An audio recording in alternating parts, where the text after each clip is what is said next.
Chairman, it's been a shockingly interesting news cycle here Yeah. on so many fronts. Yeah. And I've I don't even quite know where to begin, but since we're talking about the Ghislaine Maxwell testimony and the subpoena from Congress, and then also the subpoena of Bill and Hillary Clinton by the weaponization subcommittee, maybe we should start there. I feel like there's been a lack of curiosity about the relationship with Bill Clinton and Jeffrey Epstein. Hopefully we can get to the bottom of that. What do you expect? Well, I think that was included in the subpoena that came out of the subcommittee yesterday in Chairman Comer's full committee. So I trust Jamie to deal with that subcommittee and what they decided. I also trust the president and his team. One of the things we're doing on our committee and this is just part of the annual trek that the Attorney General and the FBI Director make to Capitol Hill. So we always have that hearing, that oversight hearing, where you get the Attorney General and the FBI Director to come speak in front of the Judiciary Committee. So we've been working on that. That will take place when we get back in September. So a few weeks from now, we're going to have Pam Bondi in front of the committee, where she'll be answering all kinds of questions. I'm going to be probably focused on this whole Russia hoax stuff that we're now getting stuff from the Director of National Intelligence. But she'll be available for all kinds of questions on a number of different topics and subjects, including the Epstein files, as will Kash Patel when we have him then the following week. So we've been working on that. It looks like that's going to be set for September, and I think that's an opportunity for us to ask a number of questions on a number of important subjects.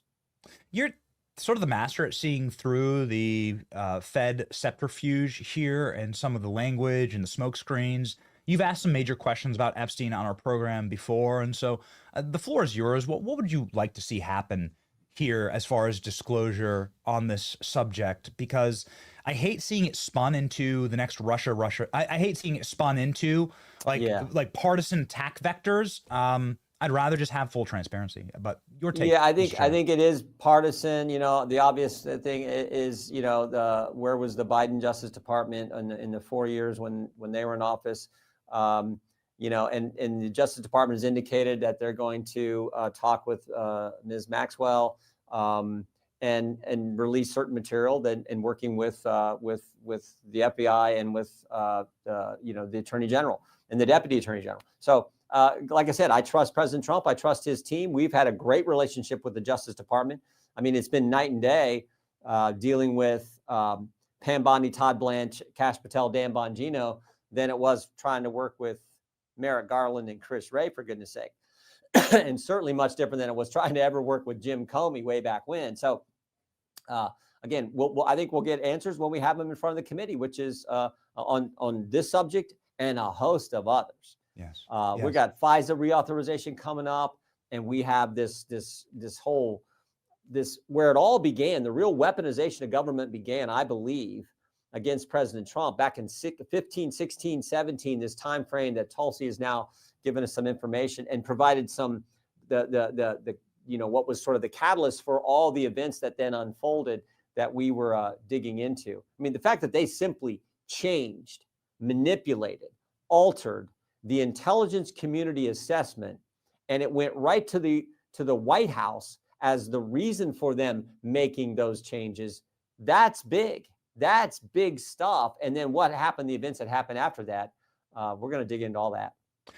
I really, since you've been like a dog with a bone on this subject, Mr. Chairman, I'd love to get into that. Because obviously, I think that is certainly the largest scandal in the history of the federal government. But since you brought up Jim Comey, he was part of that subpoena yesterday. I just want to ask a wrap up on this. James Comey was part of this team at the FBI that gave Jeffrey Epstein this insane deal in Florida, where the feds pretty much just let him walk and skate. And it seems to be the problem, something that happened almost 2 decades ago. And you had this same crew, this Robert Mueller crew. He was part of the subpoena, but Alberto Gonzalez. And during that time, and it seems like that's where the actual cover-up began. And we've heard the Alex Acosta belonged to Intel. We've obviously seen some of the FBI documentation that they were working with Epstein. Do you think that the CIA has more questions here? Do you think that this is an Intel thing, and that's why it's shrouded in such mystery and conspiracy? The short answer is I don't know. I do know a number of people have raised that concern and raised that possibility. Again, I don't know that we know that, but when these guys come in front of the oversight committee, I'm sure that those kind of questions will be asked, and they'll try to get to the bottom of it. But I don't know that anyone knows that for sure. But I've definitely heard that possibility being put out there, and we'll just have to wait and see what Chairman Comer uncovers. Good. We look forward. And the questions that members of the Judiciary Committee may, in fact, have for the director of the FBI and for the Attorney General when they come in front of our committee later this summer. We look forward to that. We'll take it live. Thank you for giving us that preview. We'll be sure to set our calendars. I'm sure there'll be plenty of questions, obviously, about Russiagate. This seems to be the largest scandal in American history, and I've never seen the deep state tell on itself like this. I think Tulsi Gabbard has cemented herself as maybe the MVP right now of the Trump administration. That's what I'd call her. Since you have this encyclopedic knowledge, Mr. Chairman, about this scandal, and you've been on this program previewing for us what would happen if we actually had disclosures here, what has surprised you about this? Well, I think just the fact that it was the meeting December 9th in the White House, looks like it was in the White House Situation Room, where you got all the key players. You got Clapper, Comer, Clapper, McCabe, Brennan, Susan Rice, Loretta Lynch, and the President of the United States, all in this meeting. And that's where they talk about, no, we're not going to take what the professionals at the intelligence community have put together. We're going to change it. We're going to change it. And I think this is where the beginnings of going after President Trump, because remember what they did. They used the dossier that they knew was false. They used that as the basis to spy on the campaign. They spied on Papadopoulos. They spied on President Trump's campaign. And then when he wins, they say, okay, we didn't stop it in the election. Now we're going to undermine his presidency. And this all happens, I believe, in that December 9th meeting that Tulsi was talking about, and the changes that she pointed out that took place in what the initial assessment was and what came after President Obama instructs the intelligence community to redo it. And then the events that then unfold, January 3rd, 2017, Chuck Schumer's on national television, and he says, if you mess with the intelligence community, President Trump, if you mess with the intelligence community, they have 6 ways of Sunday getting back at you. 3 days later, Benny, Comey, and Brennan and Clapper go to New York to give President Trump a briefing. President Trump believes it's the normal incoming briefing that the incoming president gets, a defensive briefing. What he doesn't realize is it's actually a setup. And they're going up there and they brief him, and then they talk to him about the dossier. That information gets leaked and thereby gives credibility, leak it to CNN and others. They write, well, the director of the FBI just talked to the incoming president about the dossier. This must be real. This must be serious. There must be real collusion between Trump and Russia. That all gets taken off. And the FBI knows it's baloney.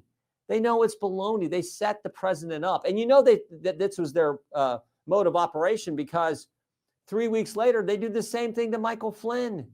They go, remember, Comey bragged about this. They send FBI agents to the White House. Mike Flynn's been on the job 4 days. January 24th, 2017, General Flynn thinks he's getting a briefing as well. You know, I'm the incoming national security director. They're going to come talk to me. They're coming to set him up. We have emails from FBI guys, and one of the emails says, is our goal to try to get him to lie, to try to say, I mean, that's what they did. And this is where it all began. And then for the next 10 years, it was spy on the campaign. It was set him up, talk about the dossier. Then it's Mueller. Then it's impeachment. Then it's the 51 doing their thing. Then it's Jack Smith. I mean, it's just like for 8 years, it was been nonstop, but it all started here. And Tulsi has shown us the change from what it was, meeting with Obama, new intelligence community assessment. And you match that up with the events that then unfolded. This looks like a conspiracy to me. And God bless Pam for putting together the strike force at the Justice Department to dig into all of it. You explain very quickly, what is a strike force, Mr. Chairman? It's a focus group that's going to be looking at this issue, bringing in key people. I don't know who those individuals are. I don't know if they've been named, but key people at the Justice Department who are like, we're focused on this. And I think asking the fundamental question, was in fact this a conspiracy to undermine the guy who was elected by we the people to be our commander in chief, to be our president? And it sure looks to me like it was. It's a remarkable timeline of events. We went through it yesterday, how after that December 9th meeting at the White House, immediately in the Washington Post, CNN, the and the Washington Post, CNN, and the New York Times, the decided upon narrative was instantly laundered out into those publications before the Intel committee could even get a work group together to get that predetermined result. You can see the leaks instantly from the White House. And they cite, we read the articles yesterday, Mr. Chairman, they cite top senior administration officials in black and white. Here's the New York Times version of it. Russian hackers acted to help Trump. This is the day of that meeting. This is how quickly they worked. And this is before the Intel committee before the Intel community could even get an assessment together. Yeah, could even reevaluate. And they used Obama. It's like this is a smoking gun. They used the Obama photo there, Mr. Chairman. Yeah. Well, and then the same thing happened on January 6, 2017. A few weeks later up at Trump Tower, it immediately gets leaked. Oh, they briefed the president-elect on the dossier. I mean, think about this too. They know the dossier is false, but they use it anyway to create this narrative. Yes. So that's the FBI using false information, causing the American people to believe something that's not true. 4 years later, the FBI has the laptop. They know it's real, but they allow that story to be out there. That the 51 Intel people say that the New York Post story is a Russian information operation and this whole thing's a Russian.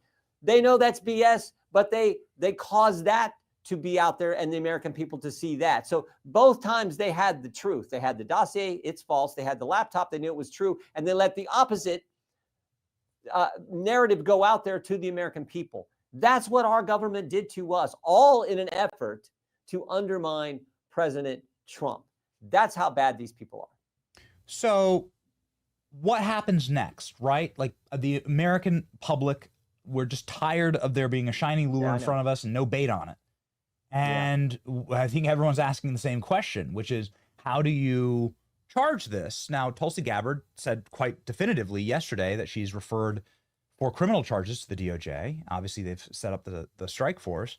What you just elucidated there for us, Mr. Chairman, is that they used the Steele dossier as the main subsource for all of this, which was, of course, Russian disinformation. They used Russian spies lying about Trump. And that's a foreign power being used to sabotage our election.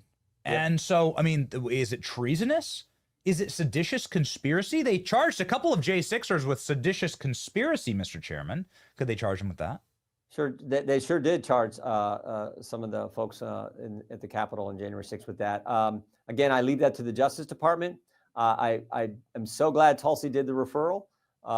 We've sort of had a lot of these events and these facts, but the idea that she now has the evidence that shows the intelligence community assessment was manipulated and changed, I think is critical. We have John Brennan, I think, saying false things under oath in front of Congress a few Congresses back, specifically when Trey Gowdy was asking him questions about the dossier. So I think you have that fact. You will have to look at the statute of limitations, what crime you're going to charge, if in fact you're going to charge it. I think all those factors weigh in, but we have smart lawyers, great leadership at the Justice Department. They will figure all that out and see if the elements of the crime are there. And then where do you bring that? Do you bring that in here in the DC area? Do you bring it somewhere? No. I mean, all those Please, no. I get it, but all those have to be worked through. And that's why I believe the Attorney General has appropriately put together this key group of people to focus in on this and get answers to all those questions. Because you're right, the American people say, look, this was totally wrong what they did. It happened right at the get-go. It was done to undermine the entire presidency, the first term of President Trump. That is wrong. That is just flat out wrong. And the guy who was kind of putting all this together, Jim Comey, just happens to be the guy who's walking along the beach and sees the shells or rocks, whatever, arranged in a pattern that says 8647. I mean, that's the guy. He's critical to all this too. So I think when you look at the big picture, you're like, this was wrong and it needs to be investigated. And if there's a crime, they definitely need to be prosecuted. Just very quickly here in closing, there's a clip of James Clapper that's going viral right now. And I believe that you've questioned James Clapper under oath. And he says that he's concerned and that he's retained counsel and he's on CNN. And I don't want to play it. I just want it as a play beside, please, because we don't have the time. But he's saying he's worried. Do you think that James Clapper would flip? Why would James Clapper spend the rest of his life in prison or going through all of this, for Barack Obama? I don't know. I do know this. When we deposed Mr. Clapper and Mr. Brennan, relative to the 51 former intel officials who signed the letter, when they came in, there was a level of arrogance that you very seldom see, even in this town, from those two individuals. It was almost like, how dared some hillbilly from Ohio bring in James Clapper and Mr. Brennan, the two smartest guys. I mean, they were sort of in that category with Fauci. They're so much smarter than you and I, the Iowa guy, the Ohio guy. So there was a level of arrogance there that I've just very seldom seen. But we'll see. What I do know is I do think Mr. Brennan said things that were not true. If you go back and watch when Chairman Gowdy was asking him questions about the dossier, our staff is reviewing those interviews and depositions we've had with Mr. Clapper and others. Clear back with Comey, we had him under oath, McCabe under oath back several Congresses ago. So we're going to look at all that as we try to help with getting the facts to the American people. We know that you need to go, Mr. Chairman, but we appreciate your time. We have this video of Brennan lying under oath. We'll play it right after you hop. But of course, beforehand, everybody go follow Chairman Jim Jordan. He is crushing it here with almost 7 million followers. It's got to make you one of the most followed members of Congress. And, well, we're appreciative for your insight and for your salt and light, Mr. Chairman. Thank you. Well, we appreciate what you do. Thanks.